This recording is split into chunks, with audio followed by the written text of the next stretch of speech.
Hi and welcome to the Vet Story Podcast, home to the most outrageous stories told in VetMed. It's raw, it's unfiltered, unscripted, unedited, just raw, off-the-cuff stories. I'm your host, Reece Generelli, and if you're in the VetMed space in any capacity, and you have a story like this, I want to hear it. So get ready to have a laugh, eyes on the road if you're driving, close the doors, and enjoy the show.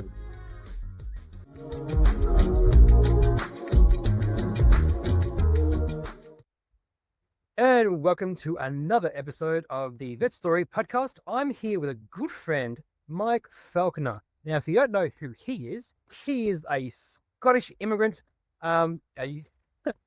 He's a Scottish immigrant. You'll actually hear the accent quite slightly, not very strong, but he's been Americanized. But here, I know Mike from our Uncharted days. He's a good guy. And if you don't know who he is, you should look him up. But let me introduce you to Mike Falconer. How you doing, buddy? Thank you, sir. Appreciate it. Thank you. Thank you for having me on it. It's a privilege to be here.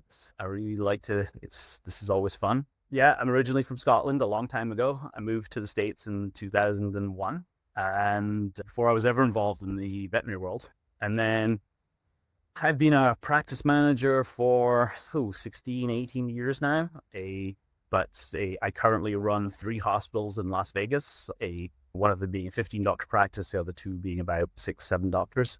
But I actually spend a lot of my time these days speaking. I do a lot of talks, and I also do a lot of recruiting. So that's my world, to be honest, these days, is mostly doing that. So that's I don't actually do that much practice management anymore. I do a bit, but it's just that to be honest, most of these days I'm trying to talk to people to persuade them to come in and join our teams. So how do you find 15 fucking doctors? People are starting to get 1 or 2, you got 15. How the fuck did you get that? Well, so I have a big thing called this goes to our technicians, this goes for everyone, which I call stuffing the pipeline, which is you start early. And you start stuffing the pipeline, and they eventually pop out the other end. I mean, I can have a different connotation of stuffing that pipeline. Well, there's also that, but you got to do the work. It's about touch points with your team and with the people you're interested in. And I think there's a theory that, hey, I'm going to go to a career fair and I'm going to meet a bunch of students and they're all going to be terribly interested, and then I'm going to leave and I'm going to hire 3 doctors. Wish it was like that. You can go to, like I do, you might go to 12 career fairs in a year and you might not hire. I have never hired someone from a career fair, like who I can say, hey, this person came up, handed me a resume and said, yes, you will do fine. And we hired them. That never happens. Maybe you get them maybe you persuade a minor fraction of them to come for an externship. And of those externships, maybe a minor fraction of them want to come and work for you. And so it's a certain amount of that. And it's all about connecting with people at the right time. So maintaining touch points with them and trying to interest them. I do a lot of talks and do talks about subjects completely unrelated to recruitment. They're all about I'm talking to VBMAs, or I'm talking to disaster clubs, or I'm talking to elder clubs and that kind of thing. And you're talking about, and then you just happen to do your 5-minute pitch for your externship or whatever. And for me, it's not a big. I think it's all about, hey, this guy seems interesting, or hey, they seem an interesting practice, and oh, that's interesting. That's the thing. It's planting those seeds. It's like all practice management. It's like looking after your garden. You plant seeds, you get rid of the weeds, you try and make things work, and hopefully you create an environment where people grow, and that's what you do. I got a car. You don't have slot machines in the exam rooms just to keep them in. That's not what you do. Let me write that down. Hang on, let's put that in there. That sounds great. Yeah, it's an awesome idea. There is an argument for putting them in the lobby. It has to be said. There is an argument. The person comes in with their pet, can't afford their treatment, and they're going to spend their last $10 on the slot machine in the lobby in the hope that they win. Hey, me one thing. Now you can pay your bill. No, it does not work that way. Absolutely not. But you do. But hilariously enough, yes, do you get people who come in? You get the thing with the very attractive young lady who comes in and pays everything in small denomination dollar bills. I have seen that. Let me get the mobile poll for you to show me what's going on. You've definitely seen that. I haven't seen it, but I've heard about someone who kind of leaves and says, I'll be back in an hour. I've definitely had the obvious drug dealer whose money doesn't seem to be an object, but does seem to be very upset the whole time.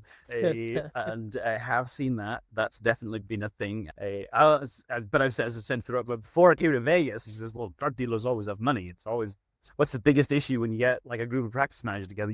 We also talk about, well, clients not be able to afford our services. That's just the nature of it. Yeah. Listen, hey, all of a sudden you've got someone with loose morals who has lots of cash. Is just, he can look after his dog. It's great. It's, you know, hopefully we don't have to make those decisions very often. It sounds like an endless stories that you can possibly tell me right now. Sure. I mean, there's one that's that, to be honest, it's not.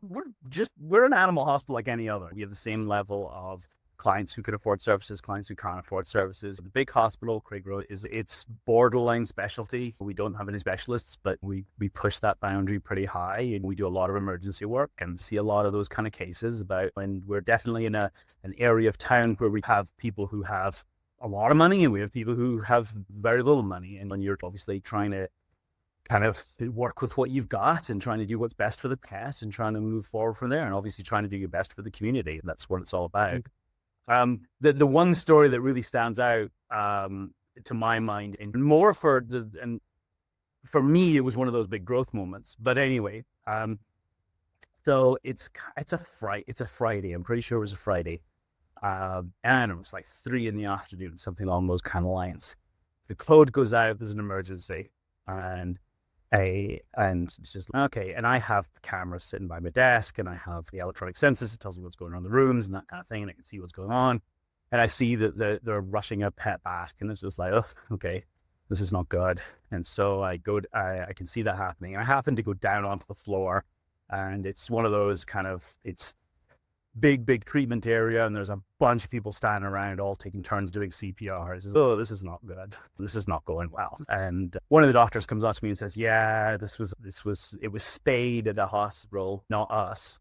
It was spayed at a location, and when now it keeled over like half an hour ago or something like that. And it's, oh, this is not good. So very nice young lady brought it in. But obviously, like this kind of basically this pet's DOA, but we're trying our best to see if we can get it back and see what's going on. This goes on for half an hour, and unfortunately, pet's passed. So there's nothing we can do there. And so we then start talking to the owner, and she goes, what? I don't have any money, but my boyfriend's coming. So like, oh, okay, that's fine. And so her boyfriend arrives, and he's super upset, like crazy upset. And he's also brought his friend with him, and he's upset and misplaced rage, misplaced anger, that kind of thing. A little bit of that really, one boyfriend's kind of in tears and so forth. And the other guy's kind of, oh, well, how did this happen and so forth.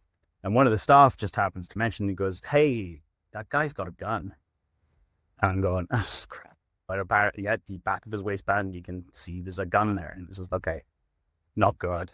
So just be aware. Just this is the kind of usual kind of thing. You don't can carry in Vegas. Is that what you can do? I don't. Yeah, if he has a concealed carry, yes, he basically can open carry. I don't actually know what the open carry. I think you can open carry in Vegas, but it's just it would be something. Normally, all things being equal, we would probably ask someone to put it into to not carry in the hospital. Just as a rule, particularly now, we would get basically. And this is a number of years ago. This is like probably 10 years ago or something like that.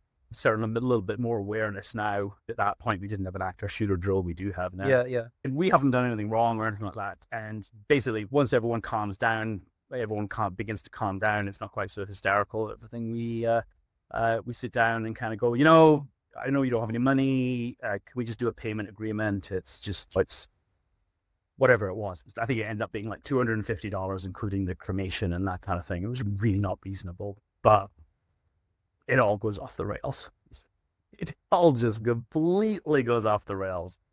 They don't want to sign anything. They don't think that we did anything because they're, they're not the pets. They're going to take it away, and they're not going to cremate it. And it's just, okay, well, this is now your new balance. And it's just, well, you didn't do anything. And it's just, well, we did. And when you came in, and we've excluded a lot of time and that kind of thing. And this all kind of is happening with the doctor. And the doctor comes to me and says, hey, they're really being really difficult. And I come in and I do what I normally do, which is just kind of like, okay, guys, this is what the situation is, blah, blah, blah. You got to do this. This is all we're asking for. We signed a consent as soon as we did this. And this is, well, this is an emotional moment, blah, blah, blah. And it's just like, okay, understand that. But yeah, this is the situation we're at. And then I leave. And the doctor goes back in just to wrap things up. We're now been at this for probably 2.5, almost 3 hours. And we do this, and they basically go, oh, he better watch himself when he goes to the car, to the doctor. And it's just like, oh my God. So now they've just been threatened. I'm not a good guy to threaten because I just don't have any tolerance for that. So I just walk in to get told this. With your M16 and said, hey, listen, here, well, and not quite that guy, pacifist at heart, but with a strong sense of moral justice. And so I'm coming in going, you're not going to threaten me with this. And it's just like, do you have anything to say? Is there a problem? It's, well, we don't think we should pay, blah, blah, blah. We don't think we should do this. We don't want to sign. It's just like, and then it all got to, and then it started going backwards and forwards, and all became about personal attacks, and it's becoming about, this, well, I'm sorry this is the situation you're in. Well, why are you sorry? Why are you just really trying to twist every single word? And then they wanted to see the footage of they didn't believe CPR be done, so they wanted to see footage of CPR. So go arrange that, bring that in. Now they don't want to see that. No, we don't want to see that. We're doing this. Then they want to speak to the owner. This is now 6 o'clock on a Friday night, and it's just, well, I have fiduciary responsibility for the hospital. I'm the hospital administrator. You can talk to me. You're not talking to the owner. And so I'm off doing something that they'd asked for, I was sure. And then I got a call from reception saying, hey, I got the guys who are in exam room 1 or whatever on the phone wanting to talk to the owner. And it was just, well, give them to me. And they get on the phone and I said, introduce myself again. He said, oh, we've got this big problem. I went, well, I know, I've been talking to you. And he's like, oh, we don't want to talk to you. And said, well, you're not talking to the owner. You're talking to me. This is what the situation is. And this just goes on and gets worse and worse to the point where they are beginning to scream in my face. And I've got that, sure, I've got that bravado thing going on. So I'm going, I can tolerate this. You're not going to intimidate me. I don't care. You can try and twist my words. You can try and do all these things, but I'm just not going to put up with it. And I'm just going to take it and I'm going to deal with it. And you're going to sign my piece of paper and then you can go on your way and all those kind of things. And then at one point, I think I asked them to leave. When they wouldn't, they refused to leave until we get this settled, until you tell us we don't owe this money and all this kind of thing. So it was just a very adversarial process. So we're already at 6-7 hours already. Yeah, we're getting there. We're probably at probably 7 o'clock, something like that by now. So we've been at this since 3 o'clock in the afternoon. And so just this horrible, and of course, it's not like we're not a busy hospital. It's not like there's other emergencies and other things going in. And there's probably 6 doctors working the floor that day. There's probably a staff of like 70 running around doing what they're normally doing. And I'm dealing with myself and one doctor are dealing with this nightmare in this one particular exam room. Just always being aware that these guys potentially could go off at some point or just not be, and that this is maybe not the best path to be on. But anyway, I don't know, had one point with one of these guys screaming into my face, and the door opens and in walks the tallest police officer you've ever seen. And he goes, evening, gentlemen, what's going on? And then I see another the whitest police officer you've ever seen behind him. And he goes, get out now. And they get out and they get on the floor. And I just see the end of a shotgun barrel pointing at this guy. And these guys are on the floor. They're handcuffs behind their back. They're basically being dragged out of the hospital. So what had happened was when it started going really off the rails, my customer service supervisor was starting to get worried. So she started moving clients away from that end of the building. And she started moving them into exam rooms that were as far away as possible. Even at one point when they start shouting, she started moving them into our phone room and being worried about them. And kudos to her. And then when she called 911 and she said, I got these guys, they're screaming at our hospital administrator, and we know one of them's armed. We really think this is going to be going for hours. We really worry this is devolving. And I later watched the footage of them coming in. And it wasn't like cops come to your building and they open the door and they say hello and they introduce themselves. No, they flung open the door. They got a shotgun in their hands and they're coming in. They're doing the whole kind of SEAL Team 6 things as they're coming into the hospital. And just everyone's going, what the hell's... And they come in and they drag these 2 guys out and they take them outside. And then they spend some time chatting to me and interviewing, talking to me. And I big hug with my customer service supervisor as soon as I walk out the door. And it's just, oh, thank God this is over. And then they signed my payment agreement or whatever I wanted them to do. And that was the end of it. And it was done. So it was, oh, okay, well, it's all over. It's all done with. We're all good. I then go back and I go talk to the doctor whose patient it was. I'm expecting that same kind of reception, and I get a very frosty reception. And it was just like, yeah, why did we let that go? Why did you let that go on as long as you did? And it really made me think. It really made me realize that whereas I hadn't been particularly afraid, I was prepared to stand up to these guys, and I was going to be, and I don't want to mean, oh my God, wasn't Mike brave and amazing? No, it's probably Mike was stupid, but he wasn't prepared. I just wasn't prepared to go down that road with these guys. And what it meant was but by doing that, I dragged the rest of the hospital along with me. And they weren't in the same mindset as me. They weren't protected from that. I might have that mindset, but they don't have that mindset. And the doctor didn't have that mindset. The rest of the staff didn't have that mindset. They were genuinely scared. And it's just, okay, well, what happens if they shoot me? What happens if they shoot? All those kind of things that come out there. And I just realized is that, hey, yeah, I've made this way worse than it should have been.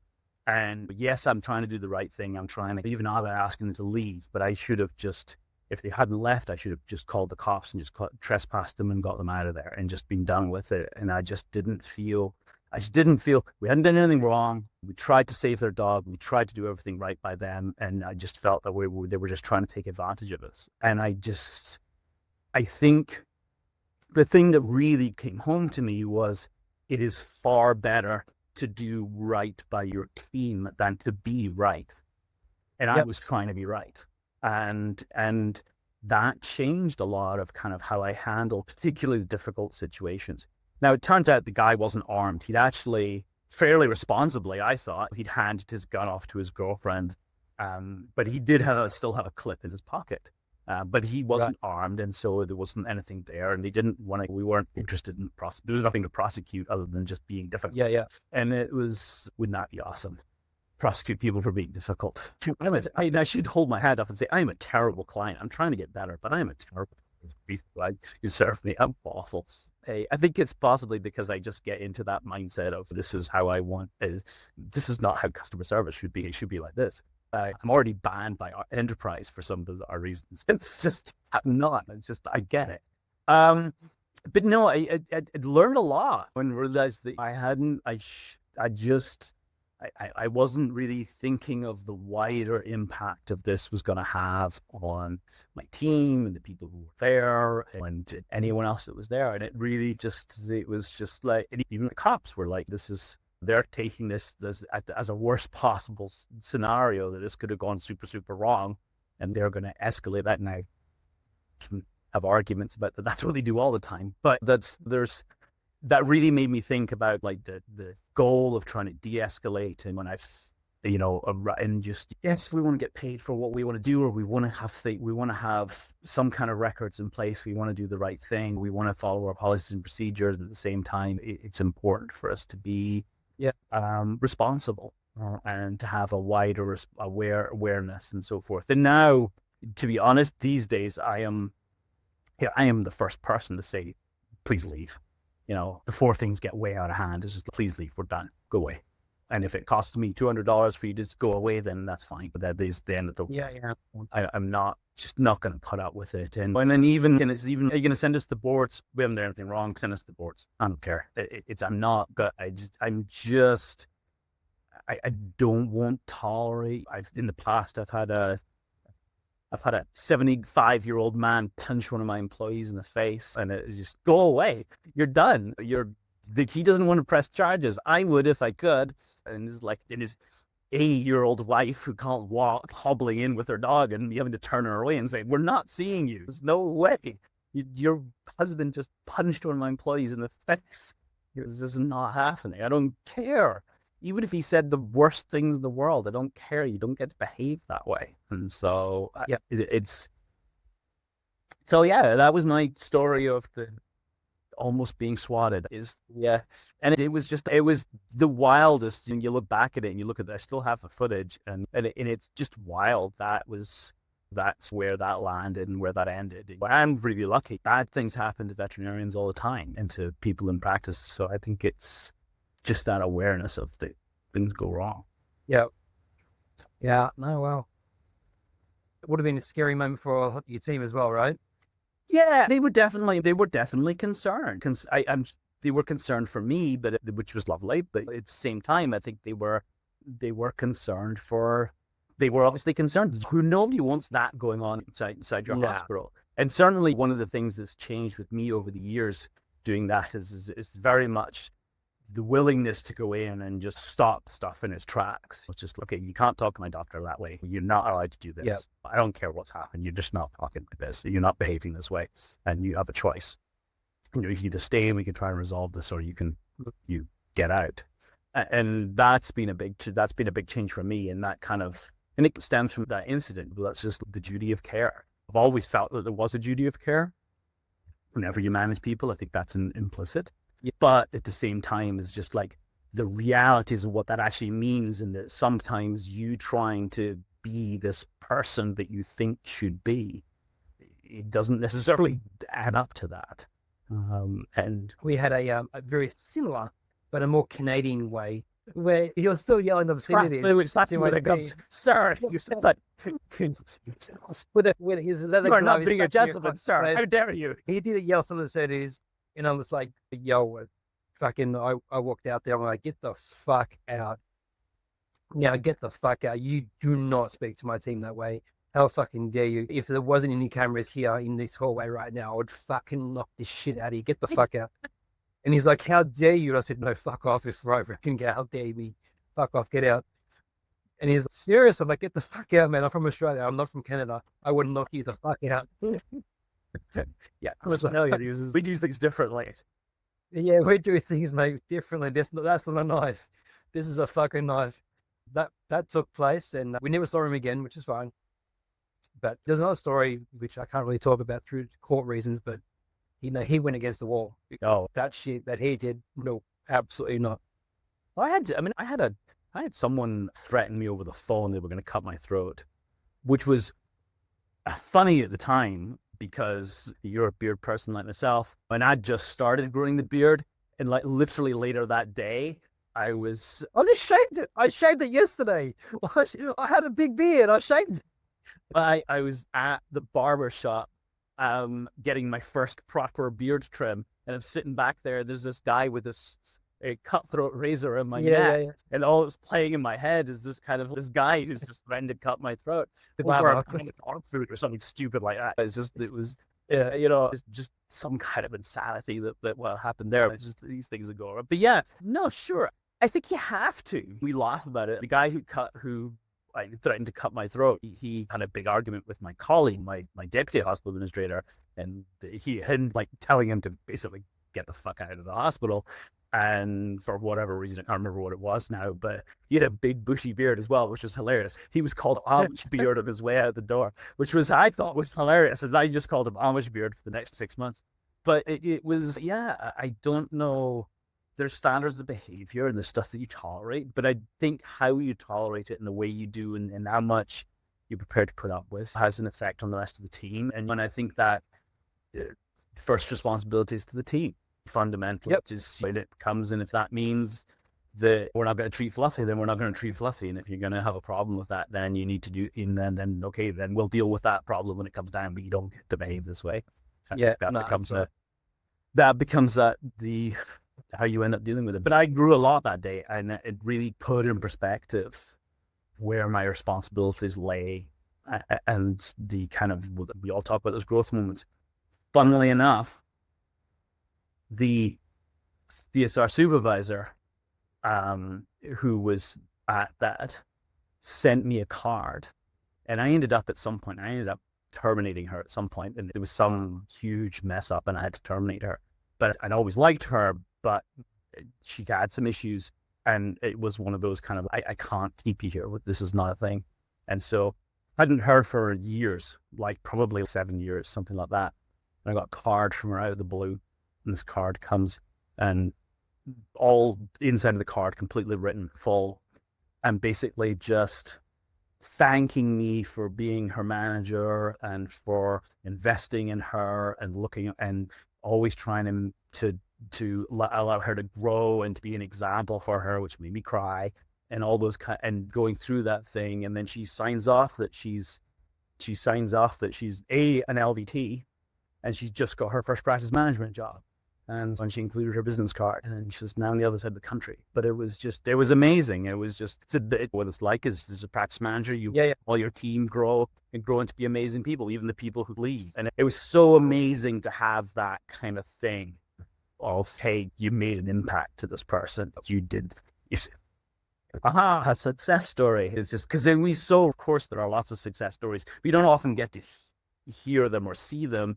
And it's so rare that you get them someone actually acknowledges, like, hey, actually, we got what you were trying to do and what you were trying to do and succeed. So that was fantastic to have that. And A, I've got that story, and B, I've also got this other story here. That's so cool. You don't get those very often. It's nice to have those. Yeah, that's right. Thanks, Mike. Mike, where can people find you? Where can people find me? They can follow me on Instagram. They can, as in Mike Falconer. You can find me on the web at mikefalconer.net. I have a bunch of files on there. I have a list of all my speaking engagements. I do speaking for a lot of schools and for conferences and so forth. I also blog on a regular basis. I write a lot. I do a lot of book reviews about business. I do a lot of kind of my own personal rants on kind of things that upset me in the world. My current thing being AI, but that's a whole different story. But so all this, you can find me there. Those are the big things. Certainly Instagram is the big one, and certainly the website. I'd love to hear from you. If you've got anything you want to talk to me about, just reach out on those platforms. That would be perfect. And I'd be more than happy to talk, and I'd love to hear from you.